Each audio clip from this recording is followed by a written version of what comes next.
Gotta wait Now till we're we're live. live. So I'm Brent Leary. I'm Paul Greenberg. We are the CRM players, and yeah, we're still in Vegas, and we're back for the day two keynote featuring the one and only Don Shoreman. I just like saying that. Our favorite And guest. guess who else is back with us? The one and only Brian Summer. Hello again. And by the way, Brent, I called room service and had them send quiche breakfast pies to you for the call. Um, Uh, that was the knock on the I, door I heard and completely ignored. So yeah, that's, all right. So we are back, and we'll be joined by Rebecca and Patrick shortly. But before things get started, I know Mr. Summer had something he wanted to follow up on from yesterday. well, when we left everybody yesterday, all of us on the call were still kind of scratching our heads about yesterday's keynote, and that there was some indeterminate factor that we just couldn't put our finger on that was bugging us. And the more I thought about it afterwards, it didn't take long. It just finally dawned on me that I think what we were missing in all of this was what's the ROI and the business case, whatever, that's going to propel more customers, prospects to use these new tools, particularly, um, uh, the latest stuff that would do like the COBOL program. It would, convert it to, prototypes of bots. I also think that a lot of people may have missed one thing that's critical to understand. The new technology they have, it will ingest all kinds of information and create kind of an image or a spec or a design, if you will, of what a new application could be. If you're going to do a whole transformation of a remediation of an application, this tool would be incredibly powerful to get you started on the way. It doesn't necessarily build the entire application, but it does get you much closer to it. But anyway, the ROI on this thing I think is interesting. And I spent time with a customer yesterday trying to find out, did they do ROI calculations before they launched projects and so forth. And while she admitted that they did, she was really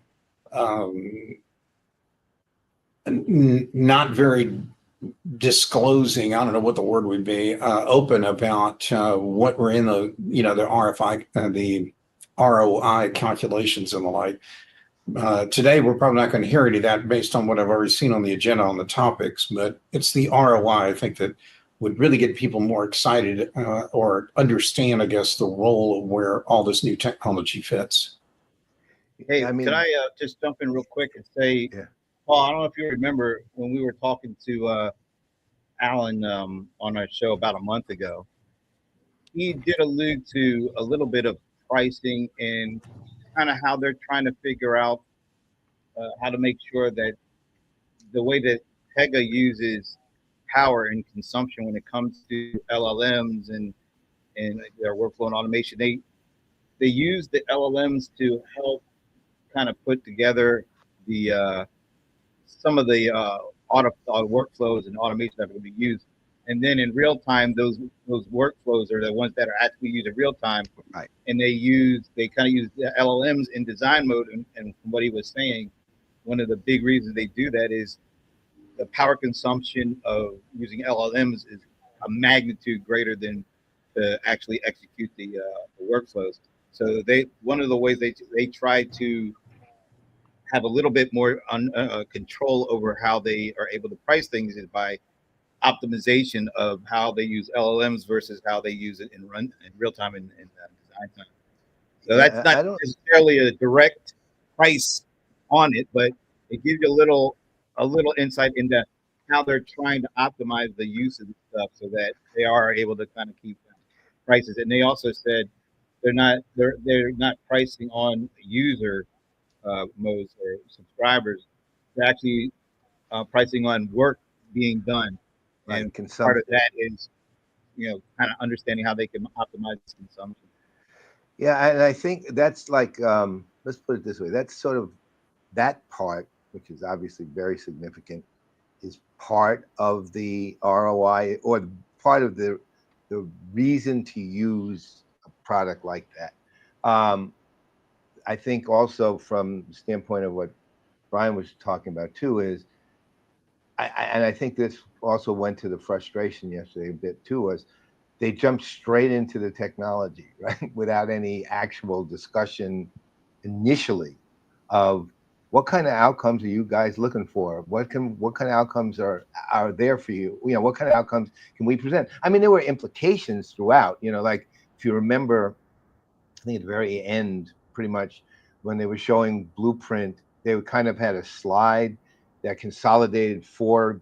They were mostly use cases. They weren't really business case per se, but use cases, I think. But there was implied, you know, ROI and outcome in that, but it wasn't explicit, and it was secondary to the whoa, our technology is amazing stuff. Yeah, right. I Which think, is yeah, I think that's what all kind of the general practice for all the events this year has been. Let's amaze you with all our agentic capabilities. And I think what customers are really interested in is how much is it going to cost me? You know, what, you know, I want to make sure this is all great and all, but if I can't afford it, you know, what am I going to do? and you know, if people want to be amazed, they just go down the street here and watch Shin Lin do magic. He's really good. Literally. I mean, it's not magic show, right? I mean, that's not what we're trying to see. I mean, actually, I wouldn't mind going to see Shin Lin do magic. I watched him on AGT, and the guy's amazing. Well, watch Well, this bit of magic. I am now going to make an analyst and her best friend here. Oh, look, there's How would you do that? That was amazing. Abracadabra. The true magicians themselves. So, Rebecca, we're just kind of waiting for the things to kick off and kind of on having a relatively good night's sleep, revisit yesterday and see if some of the things we said yesterday, do we want to expand on them or are we cool with it? So what did you think having a night to sleep on it? Yeah, you know, I think to Paul's point, there needs to be a bridge between what the technology does and what it delivers in terms of value. And I think we got about ankle deep with the Vodafone talking about some business results. But I think you're right, Brown. Everybody's going to need to really make that bridge for customers and help customers understand how they talk about the value. Because when your boss is in the elevator with you asking, what are we going to get out of this agentic stuff? You have to be able to tell them. Absolutely. All right, we're still. I'll bring this up, although it hasn't changed much yet. Who's the first Who's the first speaker? Is it Don or is it a customer? I don't know. I know Vodafone's up again today, apparently. my agenda says a customer from Rabobank, excuse me. Rabobank, is that what? Rabobank, yeah. Rabobank. Rabobank. They have a very bad branding group there. Like By the way, Alan Burton is back. Hey, Alan. Hey, Alan. Yeah. Alan had a lot of interesting things to say yesterday. So I'm He's not a used good to one, man. Just kidding. Just kidding, Alan. Mean. That was mean. We actually appreciate you adding your, I was going to say 2 cents, but it's definitely more than that. Ball, PL1, RPG, whatever days. There was something about when they showed that video, they didn't talk about some of the, like, I would call it field-to-field validation and relationships in there, which was where a whole bunch of code was developed for these older apps. And that's why you had all these huge nested if-then statements that would go down and down to if the state is Louisiana, and the parish is this, and you would have to really use Blueprint to give you a facsimile, a very similar facsimile to what you have. You'd have to go through all of that kind of logic or give it some core dump of product specs that are detailed and current that it could then emulate. So it does, as its name implies, it gives you a blueprint. It doesn't necessarily give you a complete replacement, but a lot of this kind of depends on how diligent you are in populating blueprint data and how good your documentation is that you're going to pump into the system. Yeah, I mean, Go ahead. Ooh, in-person Oh, entertainment. I like this. In-person entertainment is taking the stage. Ooh. That must be Don. All right, I'm turning the sound on. All right.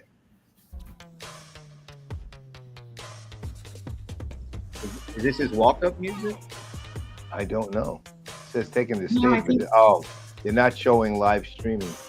I'll ask Liz what's that is. Oh, there must be some kind of there must Probably be a some licensing thing with the serious, performers. maybe it's in vogue. I should have gone. It's probably a copyright issue. That's They what I won't. said, yeah. Yeah. Yep. Well, we have no copyright issues with Adrian Swinsky. Hey, Adrian. Are you able to hear us? Are you saying anything? Yeah, no, I'm here. Okay. I hadn't heard it. Well, thanks for coming back. So while their in-person entertainment is taking the stage, it must be somebody really big. I don't know. They have Wayne Newton or something. We all kind of took a night's sleep and came back and wanted to kind of expand on some of the things we talked about yesterday. So do you have anything after a night's sleep that you want to talk up or pick up on?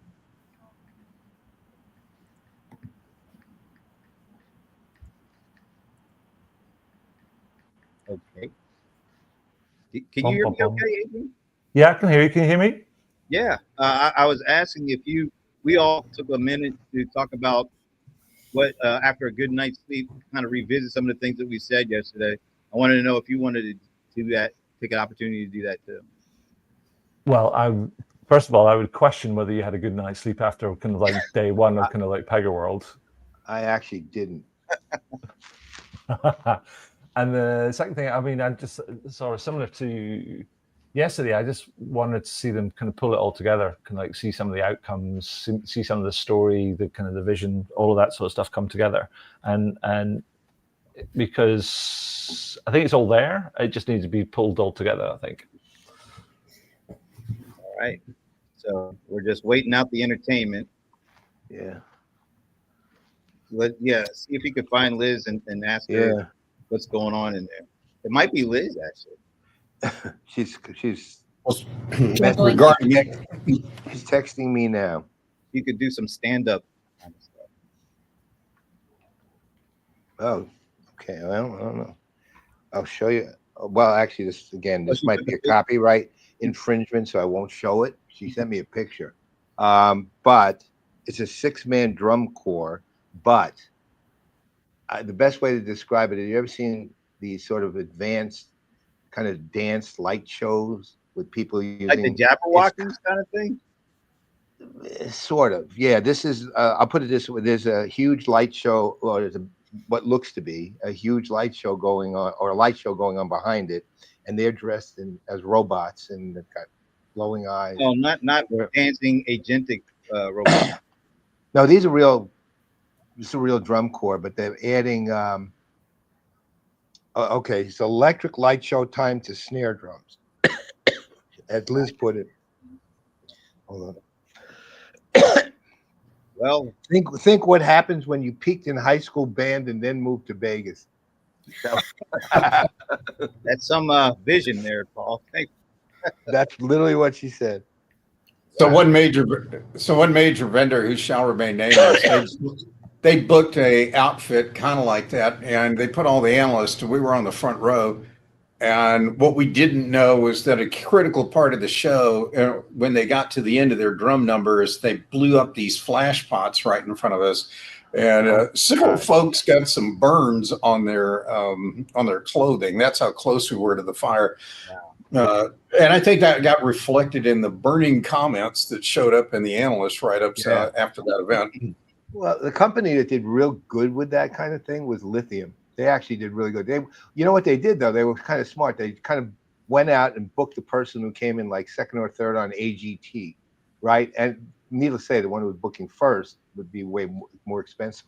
So they booked the one who came in second or third, and the acts came in second or third for a reason. So they were wildly popular when they brought in some of these light shows and things. Okay. Don, sure, man. Oh. Definitely get the headliner. All right. He's coming out with yeah. Oh, I look might at not be as cool as the drum bots. Those are called drum bots, which is appropriate for a conference that's talking all about AI. But I do think after that, and after the concert last and I night bet he can with play En the drums Vogue, too. Mark McGrath, DMC, I think we all want to be a little bit rock and roll. In fact, if I heard correctly, you know, Alan was mentioning his Chess Life cover, his awesome cover on Chess Life, but he mentioned that he had hoped he could someday get into Rolling Stone. And so with a little bit of help from AI and our creative team, we were actually able to make that happen. And what I love is he's got the no sprint without a print tattoo, Oh my. which I think all of us at Pega are going to be encouraged to get really, really soon. So I am not a rock drummer like I maybe thought. I am lucky enough to be Pega's CTO. I'm also lucky enough to be executive sponsor for Pride at Pega and our communities kind of across the globe. And I just wanted to take a moment to wish everybody happy Pride. And I encourage us to take this month to really celebrate just how integrated inclusion is to innovation. Because we are driving so much innovation with your technology. And I love hearing the stories from you of how you are using this technology to make it better for your businesses, to make customer experiences better, to make employee experiences better. Yesterday, we talked a lot about digital and legacy transformation, right? Alan talked about the agentic experience. We heard from Unilever about how they use the layer cake to build that common system across those 190 countries. We heard from Vodafone, the no sprint without a print, to deliver apps in 40 hours. Krim showed us an incredible demo. And Alan, I think, set a vision for how agents work with workflows to deliver the autonomous enterprise. And today we're going to continue that focus. We're going to hear from Rabobank about some of the incredible innovation that they are doing. We're going to hear from Verizon about how they've applied both AI and workflows to deliver personalized customer experiences at massive scale. And then Rob's going to come up, Dr. Rob Walker. And I don't know if you've had a chance to hear Dr. Rob Walker speak before, but about 6-7 years ago, he got on this stage and clued us into the existence of a little something called GPT, which I don't know, but it's kind of actually become a thing. Right? So Rob's going to continue sort of that thought-provoking. I think he's going to raise a couple of ethical dilemmas for us and help us understand how we infuse that kind of generative AI into our decisioning and our customer engagement and the experiences that we deliver.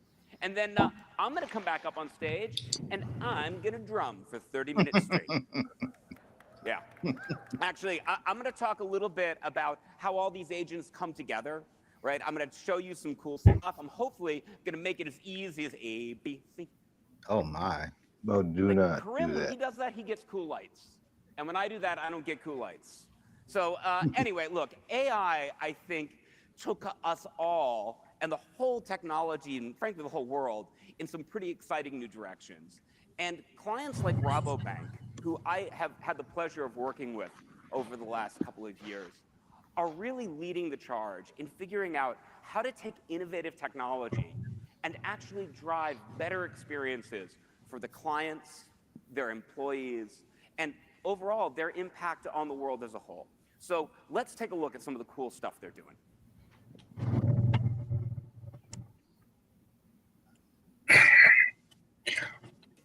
Rabobank is a corporate bank.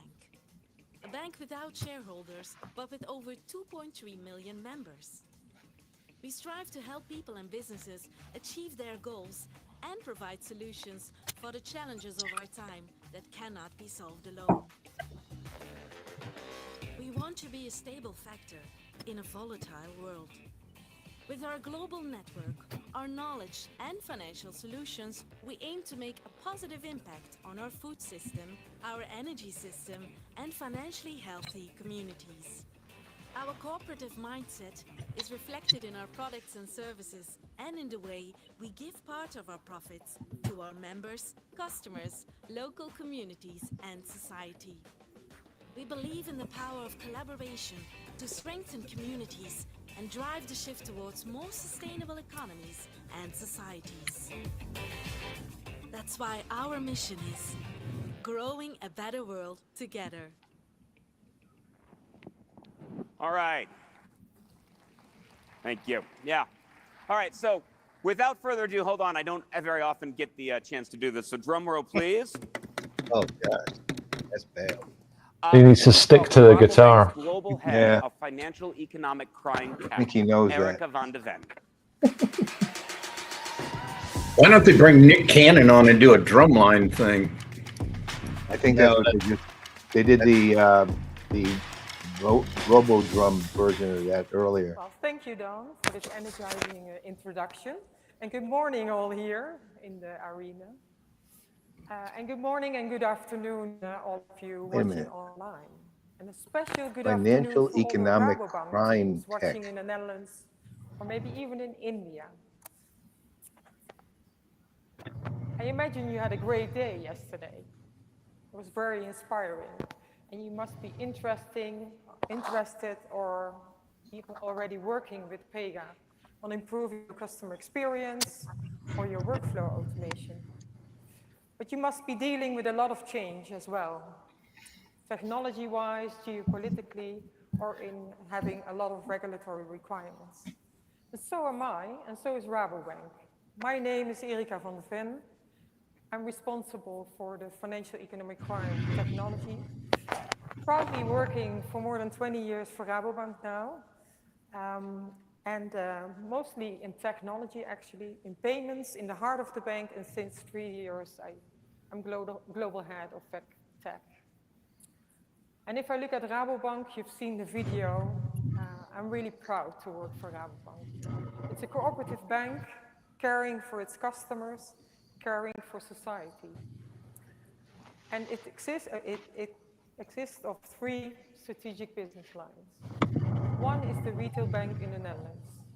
The second one is a global food and agri bank, and we want to be the food and agri bank of choice.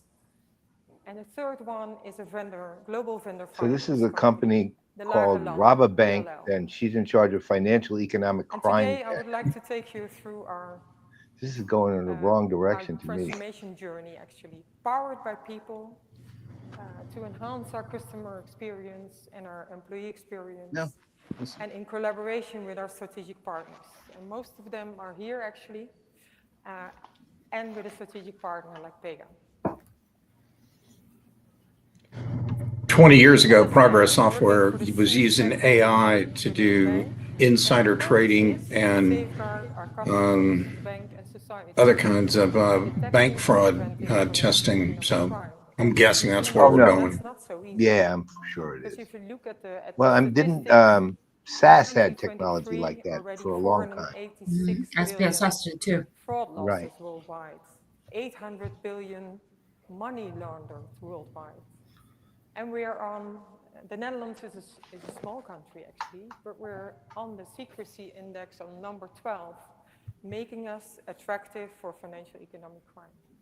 And you might wonder, what is financial economic crime? If you're not working in the financial sector, you have to think about money laundering, terrorism financing, sanctions circumvention, and fraud. And a couple of years ago, we still had standalone systems, standalone technology across the bank, built up in several departments, and we had to do a lot of manual work to make. Yeah, I've been thinking about that, Alan. Talk to me offline about it. I haven't. I thought about so it. So much manual work that actually we ended up with 20% of the bank working at TFEC-O. You can imagine that wasn't sustainable at all. So we embarked on a transformation journey. And we envision a world where people win and crime doesn't. So we defined a strategy. And in that strategy, the FACT strategy, we defined 2 topics which define the technology actually. We said we wanted to achieve a baseline by end of 2024. And that baseline was defined on all kinds of model enhancements, workflow enhancements, and data enhancements. And we defined that we wanted to innovate to lead. And I think that typifies us. We were still aiming for the baseline, but we also wanted to innovate, to lead. And if I then take you on our transformation journey, as I said, there were all kinds of standalone systems. And what we did in the last 2.5 years related to the models, we made them on new technology, actually, and we extended the coverage enormously. So, for example, in fraud detection, you could already notice that in 2022, we still had millions of fraud losses Makes every you look year. so small. Now it's in the thousands of fraud losses. The same holds for case management. Case management was standalone, and analysts had to copy paste data in, they had to search for data, and it took ages, actually. And now for the critical processes, for AML and for customer due diligence, we have guided workflows built in Pega with routing. She's so calm about the way she prioritization. explains They have everything. Dashboards in which they can see the data in the right spot in the right moment. I like the little tagline, we envision a world where people win and crime doesn't. Instead of looking it up in all kinds of source systems, we now have a global data platform with strict data governance, high quality data. So we came a long way in 2.5 years, but we still have a lot of ambition. We would like to enhance the models with machine learning, and some of them already are, actually, making them more effective than the benchmark in Europe. And we want to fully enhance our workflows with GenAI. And I would like to take you on that journey as well. And if you look at the highlights, it started last year with an idea of Mart Gombert and Himanshu Upadhyay, and they're here actually. They will be telling more about GenAI in the breakout, so make sure that you're there. And they started with a guide for the analysts, actually a buddy. Having all knowledge for the analysts together in that body. Maybe even you could put your tickets and or your problems in that body. And it was an idea in 2024, but we brought it there already live in 2024. So hundreds of analysts could already work with it. And we scaled up to 3,000 now, and we aim to do full coverage this year. The second topic on GenAI is how to get from speech to text. Because analysts call our customers, for example, during onboarding. And you can imagine if you have a call of 1 hour asking everything about how the customer works, and you then have to summarize, it takes a lot of time. So we wanted to have the speech summarized for the analysts. And luckily, our retail colleagues already were working with a system who could do this. So they helped us, and we connected to the flow in Pega. And now in 2025, we're working on all kinds of summarization cases.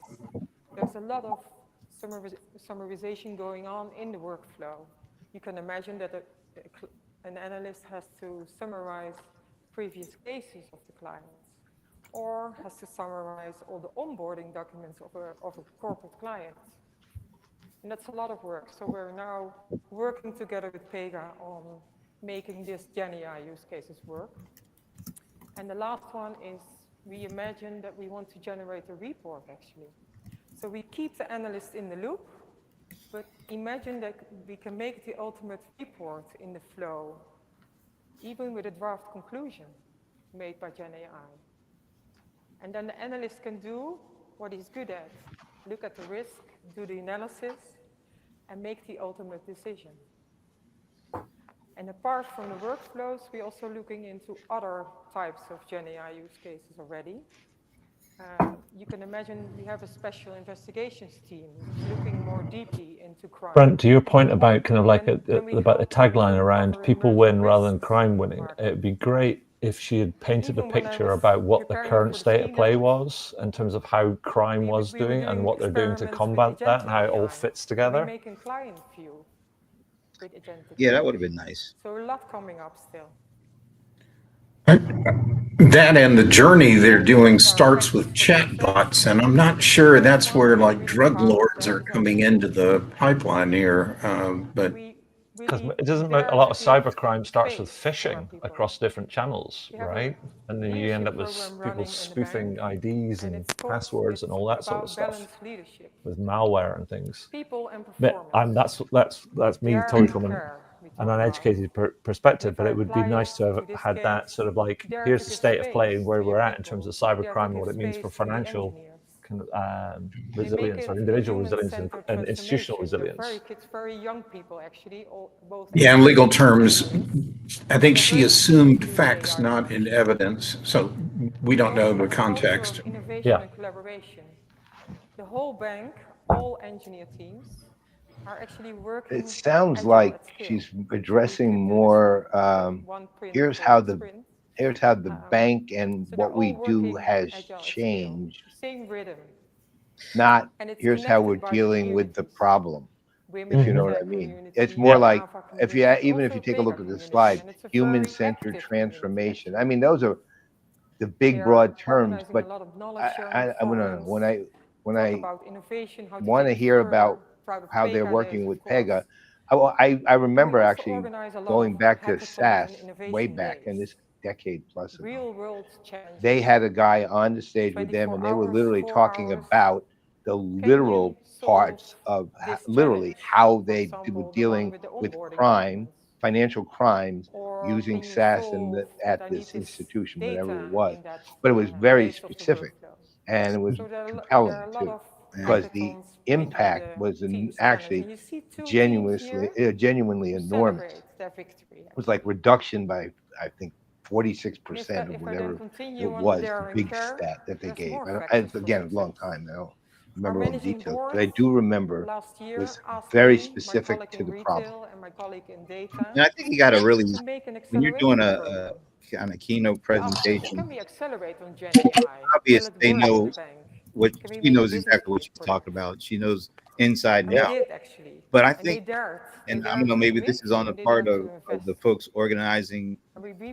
It's, even if these folks really know if everything is done, it doesn't hurt to help them tell the story or to frame it a little, because you don't have a lot of time, and sometimes you can lose people and you don't even know you've lost. But I think that's where help these vendors help their customers tell the stories so that they come across crisper and in a shorter time, because it's hard to, it gets a little harder to follow them as kind of continues on without really them stating that, we want to win and not, I mean, this is like, think of this: factors of success, dare and care. A factor of success, jail hackers reduce cybercrime. That's a factor of success, not dare and care. I mean, again, that's if you're talking about internal transformation, then dare and care, fine, right? But I'm not sure that's the story I want. I mean, maybe it's how they feel that others want to hear about internal transformation of a company, and they're taking that route. But I think they're missing a really, really good opportunity here to show a proof point. But if you framed it in that sort of legacy transformation sort of thing, you could have started from there. It's like, this is a very 21st century sort of like kind of problem. This is where we are at a bank. This is why what we've done in order to do that, to protect our customers, protect our bank, to protect our employees, all of these different sort of things. Right. And if framed that way, then dare and care can actually mean something. Right?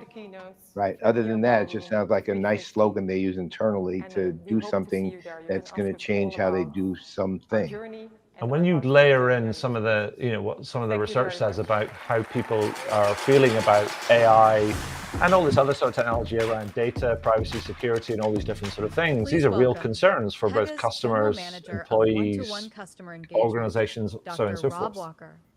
Okay, man. Here we go. Rock star coming. I think she buried it. For her, the energy could have been better if there was someone else on stage talking to her. Morning. Hi, everyone. Yeah. And I will definitely, Erica, talk about responsible AI.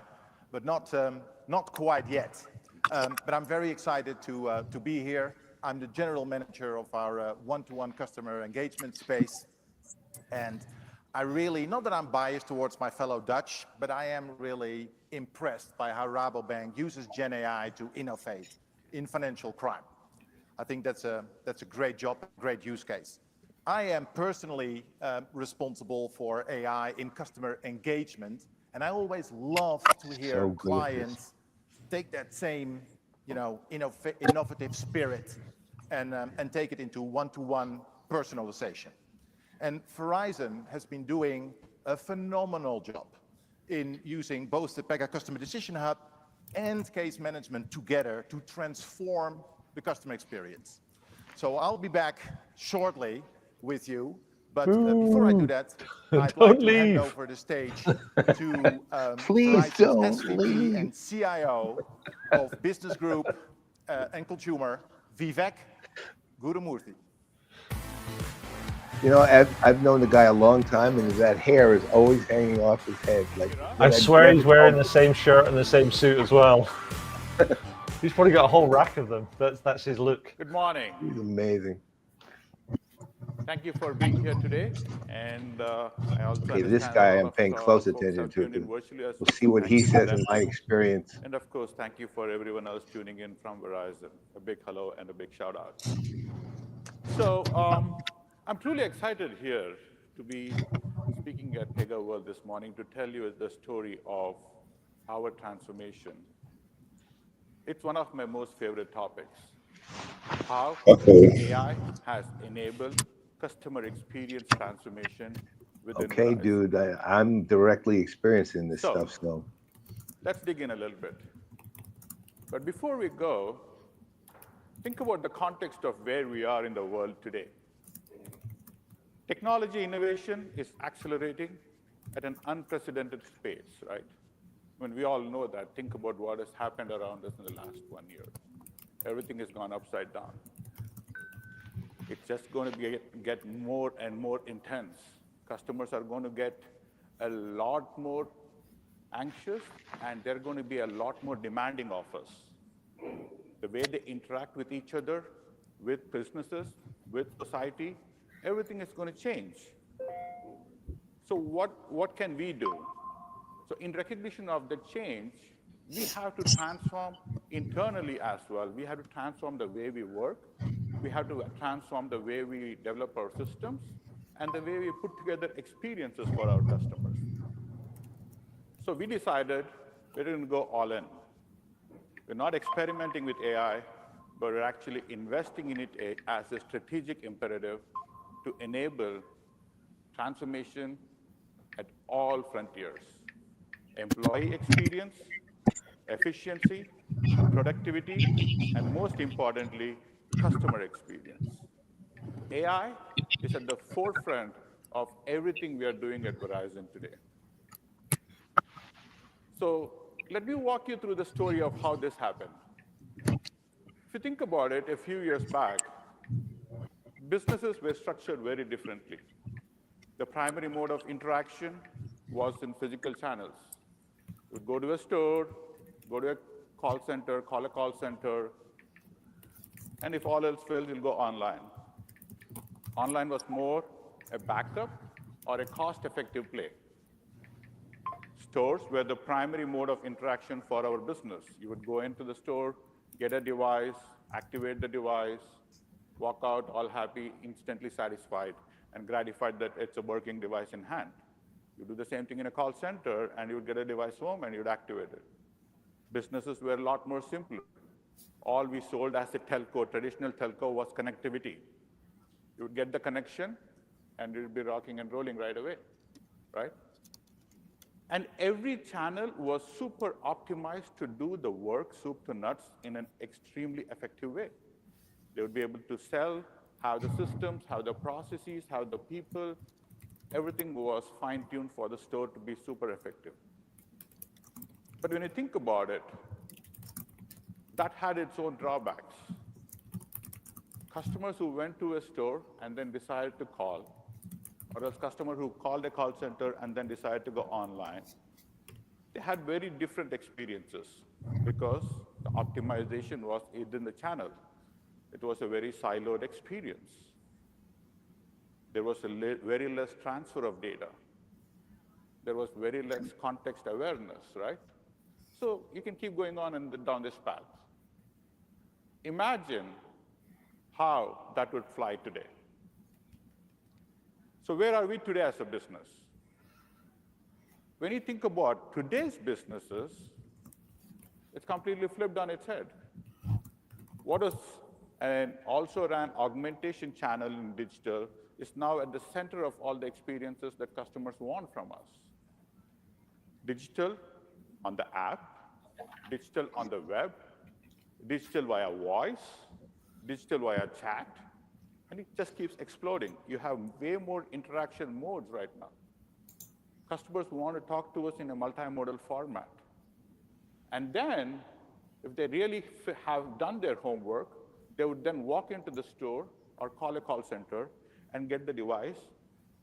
On top of it, they would get the other products, accessories, services, whatever, whatnot that we sell today, right? So it's a lot more complicated, intertwined environment that we live in today. When you think about how we need to enable the experiences, customers expect us to be totally aware of their needs, of their interactions in the other channels, and be at the forefront, ready with information for servicing them at all times. More importantly, our employees also expect the same thing. They want to know when they're talking to a customer if the customer has reached out to us through other channel as well. So it's a completely different ecosystem we live in today. And think about the transformation we've gone through. Within this short 2 slides, what we have discussed is an evolution of how things have changed around us in society and how customers expect to engage with businesses like Verizon in a very different way. And that is what we have been able to accomplish. And when you think about how we have accomplished that, we've been able to think through this in a very structured way. We've given it a lot of thought and said, look, traditional telcos had a few things that they did really, really well. You got a device, you activated, you fulfilled, and you walked out. The next time you spoke to Verizon was when you had a bill or when you had an issue, once a month at the most. But that's not where we are today.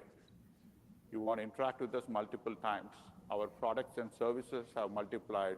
We sell streaming services, we sell other products, accessories. Sometimes wonder we how much sell of a lot that you want to kind of like speak to us And multiple times is there a are is a function of multimodal failure engagements. demand So on their the whole part. conversation is Well, very yeah. I mean, different. it's not only that. We are You know, not a traditional sometimes I mean, telco I anymore. get We AI are has to be talked about, but experience the company that reality is also sells a lot of marketing their and other products. engagement issues And have to in do order with for really us to poor, deliver this, we had to put a straightforward, like framework together sign-in processes that would and things really like be that. able to Yeah. It's scale like Simple it's stuff. and legacy enable us to applications, and transform maybe as there's an a bridge applied there, AI but company. he doesn't have much time to get there. So we And came I'll up with tell you the 4 truth, critical the components, if you will. application sucks. The It's first terrible. one is I use it. we I want to tried be Don't you to. think it's interesting too that hyper-personalized. they have customer We want experience as every a key interaction theme, and the 2 of the customer main has vendor with us stories are to about be vendors totally in one of aware the of the industries with the customer's worst needs, CSAT in the to be so Yeah. intimately market. aware of the We customer's already know products, this is going services, the wrong way usage, if you see and the word whatever preferences they hyper-personalized. have. I Right. mean, And at the minute I see when you hyper think about anything other the than old way of hyperscaler, engaging, which is we okay, had a I'm one-size-fits-all done. plan that we would offer to our customers. I'm But going to say now it's very hyper-personalized. different. Every customer has their You know, unique I think lifestyle, also, and we want to be able to I think cater the to that vendors have lifestyle. to really So instead of one size fits help all, their it's almost customers like and a shaping version and of telling the Verizon story. for We all every understand customer. they're extremely And that is what we had to intelligent. set They out to know create. years of experience. They know their story Gone are the days inside where and we out. could post a plan But and there's an everybody gets audience it. Now that we you have have to to create take into segments, account when and more you're putting importantly, we had to things create on. And individualized versions I of think they got to Verizon help for them every customer. frame and tell the And story that is what we set out and to do. use some. We talk The about next one how is during the contextualize. pandemic, the We way that wanted we take every in things is interaction completely that different than the every way we took customer them has before.